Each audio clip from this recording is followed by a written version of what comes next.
Pilipinas, ano na? Plus report tayo ngayon. Kaya panoorin kagad natin ang video na ito. Ito na. Oh, nagkagulo-gulo na nga kasi dahil ang dami ng issues, ang daming nanggugulo. So, napakaganda na nga ng takbo, lalo nung unang pagdinig. Kaya lang, yung pangalawa, may nanggulo na kagad eh. Kino-question yung opinion ko. Pati yung sinasabing prejudicial question, hindi ko nalang sinagot yun. Alam mo, yung prejudicial question, hindi applicable sa legislative inquiry tulad ng sa Blue Ribbon. Ginagamit yun sa civil case at saka sa criminal case. Para hindi ba prejudice yung criminal case, inire-resolve muna yung civil case. Ayoko na lang siyang patulan doon kasi hahaba yung usapan. Legal yun eh. Ang gusto ko, makapagpahayag na kagad si dating District Engineer Alcantara at sa tingin ko, ginugulo. Pero Kaya sinabi ko na lang, sige, proceed na lang, wag nang maraming usapan. Pero gusto ko na siyang sagutin doon, mali ka doon, abogado ka, dapat alam mo na yung prejudicial question, ina-apply lang yan sa civil case at saka sa criminal case.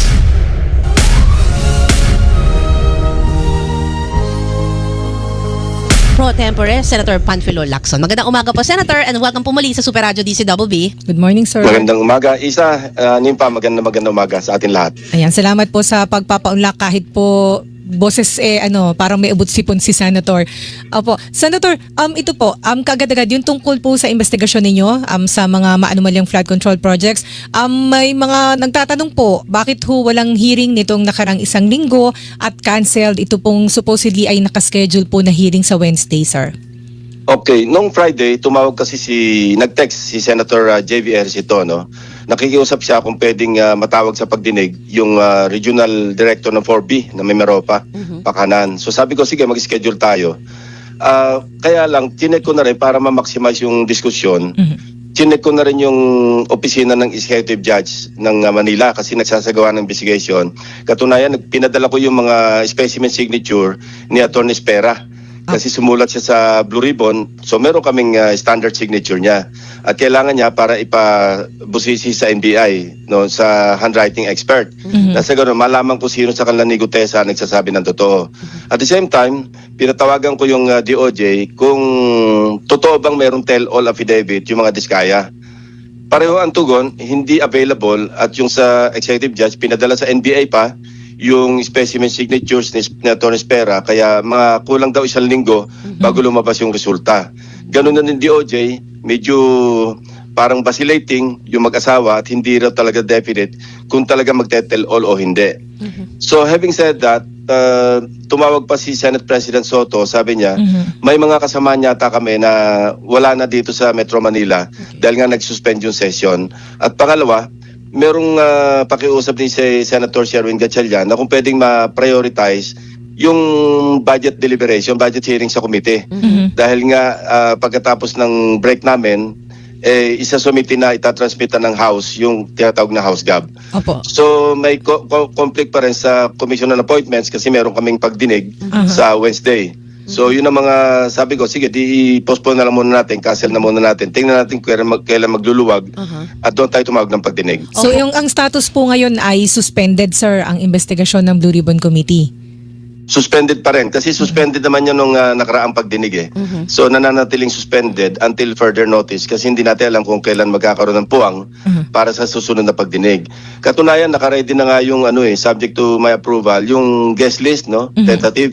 Kasama doon si dating Speaker Romualdez na ang usapan namin ni Senate President sa halip na imbitahin diretso, ipapadala yung request kay Speaker Postino the Fifth at yung kay dating Congressman Saldico, ipapadala yung invitation sa kanyang bahay.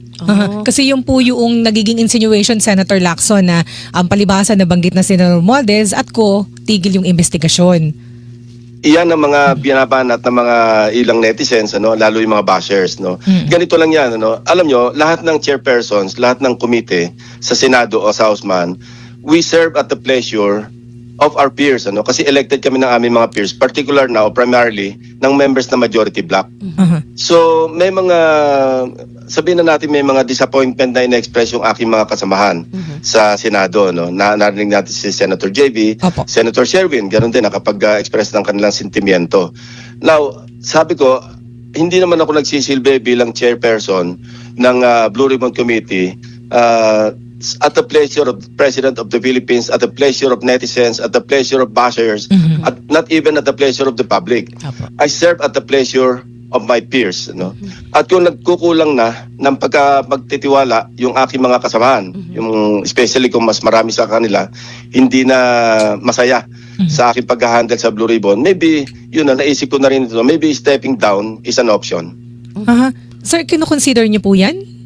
Ngayon? Yes, dahil nga sa mga naririnig kong mga pahiwatig ng aking mga kasamahan, isa sa mga konsiderasyon ko mag-move na lang o mag-submit ng aking resignation bilang chairperson at humanap sila ng ibang pwede maging chairman ng Blue Ribbon Committee. Pero kung kayo- Pinag-isipan ko na yan nung dati nga because nga dito sa mga bagong mga developments na naririnig ko yung mga statements ng aking mga peers, aking mga colleagues, particular na sa majority bloc. Pero sige, isa. sorry, kung kayo po ang tatanungin, sa palagay niyo ba hindi niyo na-handle ng mabuti yung trabaho as Senate Blue Ribbon Committee Chairperson? Kasi nitong mga nakalipas na pagdinig, aminin po natin, ang dami namang na-reveal, di ba? Ang daming lumabas. At saka mas gumanda yung takbo. May mga Correct, observation oo. na mas gumanda po yung So, takbo na ako investigation. personally, medyo nagulat ako na may ganun pala.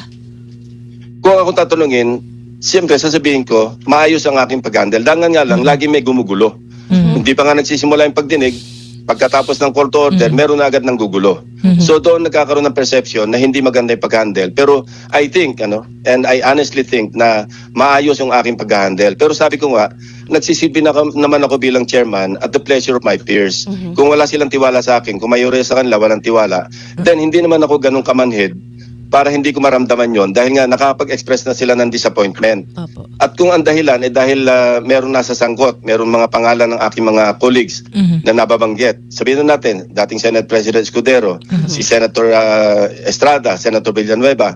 Ang tingin nila, bakit ang pinupuntirya, rightly or wrongly, at sasabihin ko, false yung narrative na nasusundan na pinupuntirya ko lang yung aking mga kasama at iniiwas ko doon sa sinasabing mismo mga arkitekto ng lahat ng ito na sina dating Speaker Romualdez at dating Congressman Saldico.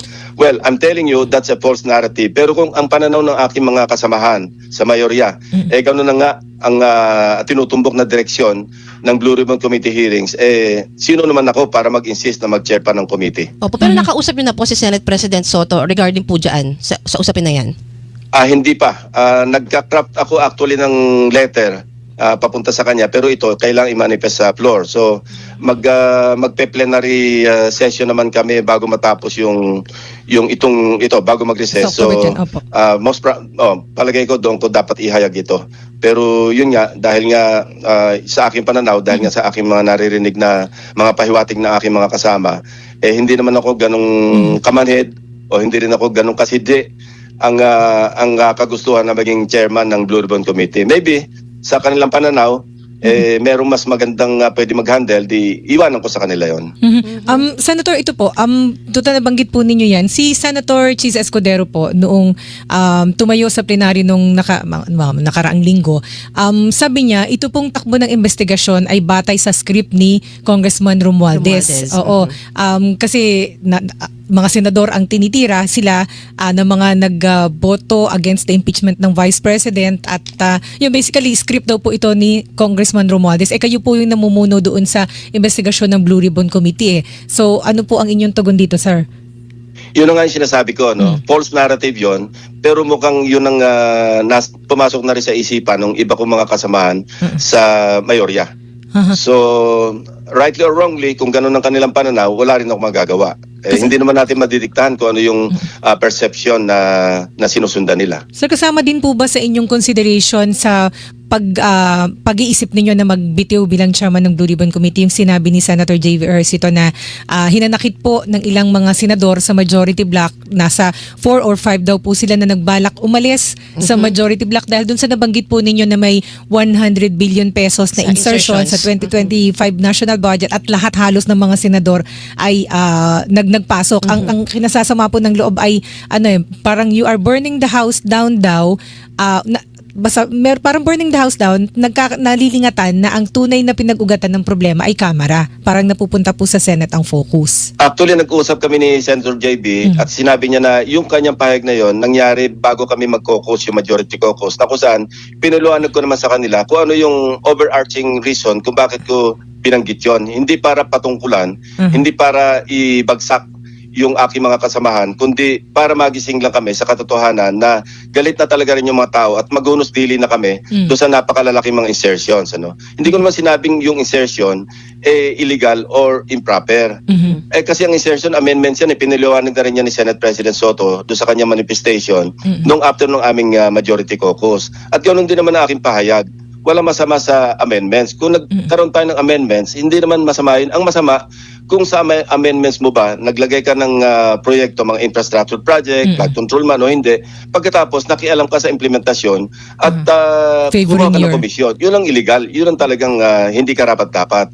Pero lahat yan may nag-i-introduce ng amendment. Ako nga, sinabi ko rin sa kanila, write-off, ano?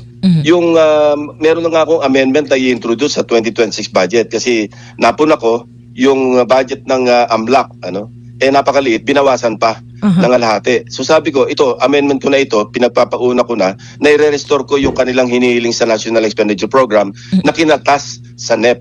So lahat kami merong amendments wala namang masama mag-amend. Wala namang masama mag-insert. Wala masama na mag-realign. Hindi yun parang indictment na lahat kayo masama dahil kayo may insertion. No. In-explain ko kanila yon. So sabi sa akin ni Senator JB, yung nasabing pahayag, bago mag-caucus, pero sabi ko nga, naipaliwanag ko na yan during the caucus. Now, kung meron pa rin masasamang loob, wala na rin yung magagawa kasi ako tinitingnan ko lang naman, noon nga meron pa nagpuna, no? Hindi ko na lang sasabihin kung sino, na bakit naman ganon? Lahat kami masama, ikaw lang pogi. Ang sagot ko sa kanya, I take offense because hindi ko naman kailangan mag-stockpile ng political capital kasi last term ko ito. Wala akong any further political ambition or any political plan after my term ends in 2031 or even before that, wala akong ibang political plan.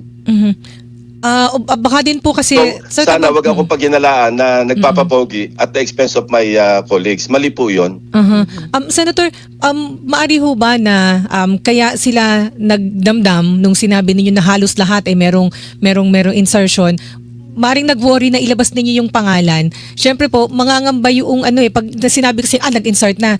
Iba yung iba na yun isip ng tao negative na agad ang dating Siyempre mag-aalala lalo po yung tatakbo sa 2028. Uulitin ko, walang masama sa insertion, walang masama sa amendment. Lahat kami nag-amend. Ako mismo nag-amend. Ang masama, kung nag-amend ka, nag-insert ka, pagkatapos sa implementasyon, nakialam ka, humingi ka ng komisyon, tumanggap ka ng komisyon, yun ang masama. Pero yung the mere fact na nag-amend ka, nag-insert ka, wala pong masama doon. Yung po'y constitutional mandate ng bawat senador, ng bawat congressman. Wala pong masama doon. So, I was only stating a fact na umabot ng mahigit-higit 100 billion ang total. Ano masama po doon kung sa tingin ng mga senador ng 19 congressman o 28 congressman o 18 congressman, kailangan i-amend yung National Expenditure Program o yung House Gov, kailangan baguhin sa pamamagitan ng mga amendments. Wala pong masama doon. Yun ang na-explain ko sa kanila. Ang masama lang, yung bang, di ba mismo ang Pangulo nagsabi, doon ako nanggagaling Bago siya nag-veto, bago sila nag-FLR, sinabi niya hindi niya na makilala yung NEP. At pati yung ibang regular budget nalipat sa unprogrammed appropriations. At pati yung foreign assisted project napakialaman, nabawasan. So doon ako, alam niyo naman ang passion ko pagdating sa budget, sa national budget. Gusto ko pangalagaan yung ating national budget. So yun lang naman ang aking punto. Kung mag-aamen tayo at mapupunta sa lalo sa mga local infrastructure projects at ma-discarrel yung mga high priority projects, ang tatamaan dyan yung ekonomiya. Kasi itong mga high priority projects pinag-aralan na matagal at ito yung national direction ng tinatawag na medium development plan.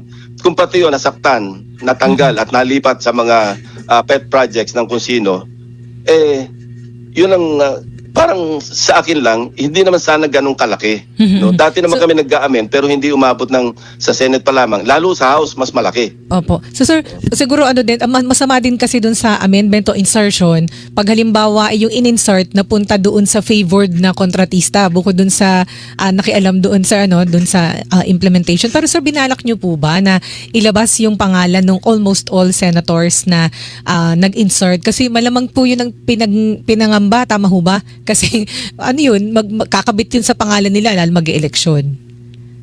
Hindi naman yun ang tumbok ko eh. Ang tumbok Apo. ko nga, yung overarching reason, yung dahilan. Yung insertion mismo. Na, Opo. yung insertion mismo. Opo, Hindi ko naman na hangad na ilagay sila on the spot. Ito yung piniliwanag ko sa I never intended to put anybody on the spot.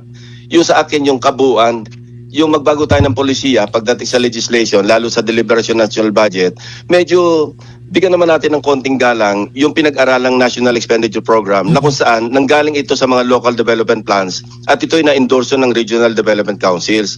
Ang nangyayari kasi pagdating sa Kongreso, sa Senado, ina-exercise yung sinasabing power of the purse, which again, sasabihin ko, wala ring masama kasi nga nasa mandate namin, yung constitutional mandate yun, na reviewin ng Kongreso, both houses, ang National Expenditure Program o yung President's Budget. Opo. Pero pagka ito'y naabuso na at napunta na doon sa hindi na pag-aralan, hindi na endorso ng Regional Development Councils, ang tatamaan dito, yung ekonomiya ng Pilipinas.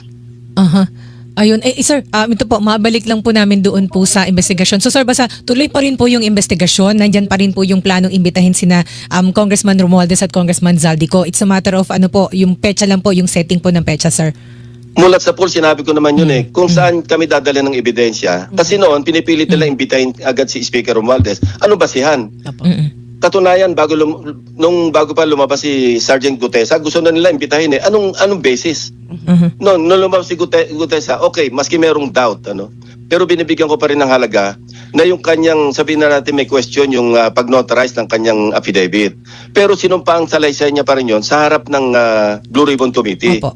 So, valid yun, may probative value yun unless refuted by other witnesses or hindi niya makorroborate ng ibang ebidensya. Sa ngayon, nananatiling aligasyon yon. Pero sa akin, sufficient basis yon para imbitahin na rin si Speaker Romualdez dahil nga nabanggit na yung kanyang pangalan formally sa pagdinig. Pero kung haka-haka, imbitahin at imbisigahan, ikulong, anong basihan? Wala namang basihan eh. Sa ngayon, sinasabi ko nga, kahit mere allegation pa lamang yon na hindi naman corroborated at nagkaroon pa ng usapin tungkol sa possible violation ng pagkanotaryo, iimbitahin pa rin natin. Pero bigyan natin ng halaga yung tradisyon ng interparliamentary courtesy. Kaya nga, yung invitation sa kanya, hindi ko idediretso sa kanya. Opo. Kasi sinasabi ko paulit-ulit, yung interparliamentary courtesy, hindi ito accorded sa individual members ng the other house.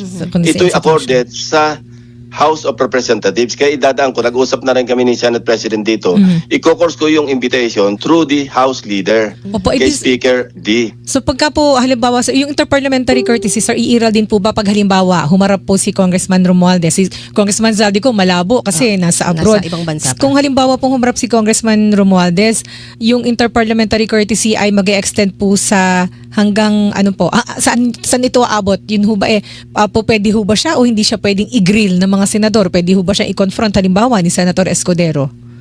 O pwede, kasi nakaupo siya doon, sumang-ayon siyang mag-appear doon sa hearing. Nasa individual discretion na magtatanong senador kung babasusin ba nila, kung igagalang ba nila ang pagiging member ng House ni Speaker Romualdez. Nasa sa kanila yun.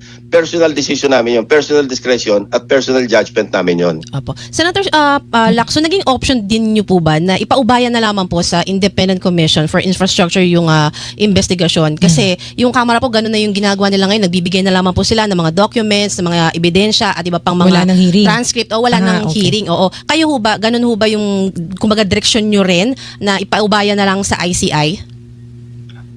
May mga panawagan. Si Senator Sherwin Gatchalian, yun yung kanyang rekomendasyon kay Senate President Soto na ihinto na namin at ibigay na lahat yung records sa ICI. No? Iyon, that's also one option. Pero sa tingin ko, lalo nang mapapasama yung perception sa Blue Ribbon Committee. Tsaka kung sa inyo, ngayong sir. Tsaka sa napasok inyo. na, nabanggit na yung pangalan ni dati Speaker Romualdez at meron nang lumalabas na malinaw na ebidensya kasi corroborated na mga records yung kay ex-Congressman Saldico, lalo pangit namang ite-terminate. Di lalo nang nabuo yung suspicion, na-reinforce pa yung suspicion na talagang pinoprotektahan namin yung dalawa. Yun na nga yun na nga yung pinapalabas nila, which is false. Sinasabi ko hindi totoo.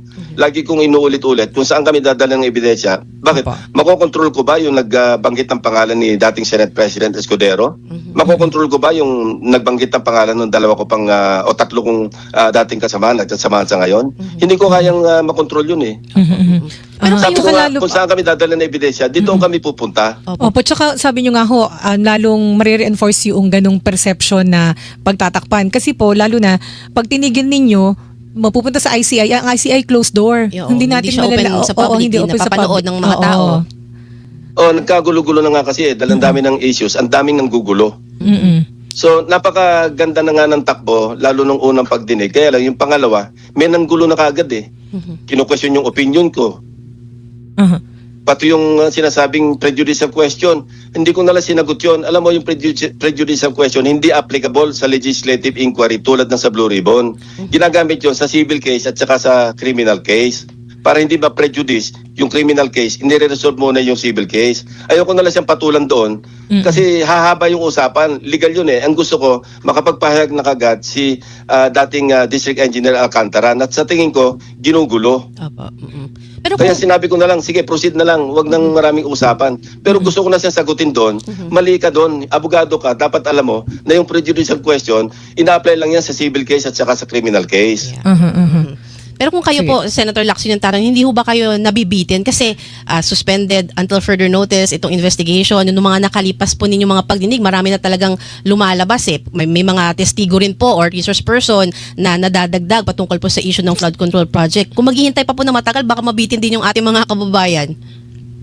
Yun nga, sinasabi ko nga, nag-conflict nga sa, natapat sa budget deliberation. May pakiusap nga rin si Senator Gatchalian kung pwedeng ma-prioritize naman yung budget hearings. Kasi ako nga, Critical hindi din na yun. ako halos nakakaatin ng budget deliberation eh.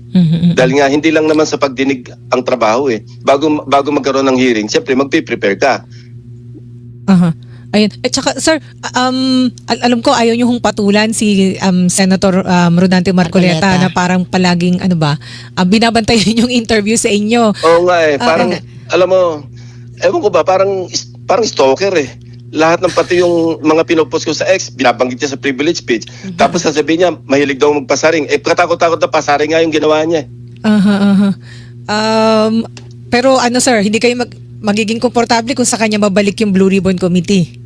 Malabo yun, sir. Kasi Kung siya nasa yung minority. elect ng majority ng mga senador, di sa kanya mapunta. Wala ano magagawa ko doon. Kung sakaling ituloy ko yung aking intensyon, sa ngayon intensyon yun. Tinoconsider ko talaga yon. Katunayan, nagka-craft na nga ako ng sulat papunta kay Senate President Soto. Just in case na talaga yun ang maging decision ko, wala rin naman makakapigil sa akin. Opo. Pero kung maibabalik Kasi wala naman akong mapapala dito. Ano bang mapapala ko? Sinabi ko na nga, last hura ko na ito. Yes po. Wala naman akong planong, alam mo, hindi naman sa pagbubot ng sariling bangko. Para sa bayan na nga lang ito. Parang ito na lang yung balik utang na loob ko sa pagkatagal-tagal ko ring ginugol na panahon na bilang public servant. At alam mo, pwede na ako mag-count ng blessings, ika nga, in spite of so many brickbats, mga diatribes, kung ano ng mga basing na nakukuha ko. Pero sige lang, hindi naman ako nadidistract doon. Pero pagka yung mga colleagues ko na ang nagpapahayag na hindi na sila happy o kaya disappointed sila, ibang usapan yon. Kasi nga, sila yung nag-elect sa akin. At sila nag-elect ng lahat ng chairpersons ng lahat ng komite. So sir, pag wala silang, pag majority sa kanila, wala nang tiwala, what is left for me to decide on or to do except magbitin na lang sa bilang chairman. may mga nagtetext. Ganun lang yun. Sabi ko nga, hindi naman nagseserve at the pleasure of anybody except my peers. Pero kung Kasi maibabalik para po kay... lang i-explain natin Sige sa mga po. kababayan natin na yung election kasi ng chairman ng mga komite, although acclamation na lang ang nangyayari kasi pinag-uusapan yun sa majority, ini-elect pa. Election yun sir, di ba? So, kung sino gusto ng majority. Correct. Opo. Parang, Pero yun nga po, kung halimbawa, May maibalik po nagte-text kay kasi Senator, nabuburyong na daw. kung maibalik po kay Senator Marcoleta yung posisyon sa Senate Blue Ribbon Committee at ito po, ipatuloy na iimbestigahan yung issue sa flood control projects, makakaasa po ba ng patas na investigasyon? So be it. Kung siya yung pinagkakatiwalaan o kung sino man yung pinagkakatiwalaan ng majority of my peers, then so be it. Pero unlikely yun kung sa minority block kasi si Senator Marcoleta. Pero sabi nga ni Senator Lacson, so be it. Pero sir, kumusta po naman ang leadership ni Senate President Tito Soto, sir? Although sabi nyo kanina, before pa pala nung caucus ninyo, yung sinabi po ni Senator JV na merong 4 or 5 na gustong kumalas sa majority block dahil dun sa disappointment, dun sa nabanggit po ninyo na insertions ng halos lahat ng mga senators. Stable po ba o naapektuhan ho yung leadership ni Senate President Soto, sir? Hindi ko alam kasi nasa isipan yun ng aking mga kasamahan eh. Pero kung ako tatanungin, kasi na-experience ko na yung pagiging Senate President niya for the longest time noong nakarang kongreso. Maayos siyang magpalakad, maayos ang kanyang leadership. Laging consensus. Hindi siya nagdidikta, hindi siya nagde-decide mag-isa. So kung ako'y tatanungin, patuloy yung suporta ko sa kanya. Ngayon, sa pananaw ng aking mga kasamahan, nagkukulang din siya sa leadership. Laging ganyan naman sa Senate. Kung sino yung merong majority, kung sino yung merong 13, at least 13, pwedeng tanggalin yung nakaupo at palitan ng kung sino man yung merong 13. Sir, isang tanong na lang po ako. Meron nung kasing nag-uudyok daw po sa militar na magkudita. Lalo na nung September 21. Sabi po ng AFP, meron nag-udyok, mga retired military officers, pero wala namang naudyokan, wala namang bumigay o napahinuhod. Sa inyo, sir, may pangangailangan bang ganito? O anong tingin ninyo dito? May naririnig din ho ba kayong ganong ugong? Well, tama, yung mga retired, medyo may mga vocal din dyan eh. Siyempre, sa haba ng pinagserbisyo nila sa bayan, ang gusto nila, pag nakakita sila ng mga anomalyang ganito kalalaki, siyempre, hindi mo naman mapipigil na hindi sila mag-express ng kanilang sentimento. Pero sa akin, anong magandang idudulot kung halimbawa magkudeta? Anong magandang idudulot kung sakaling magkaroon ng kaguluhan sa bansa natin na hindi na maging uncontrollable?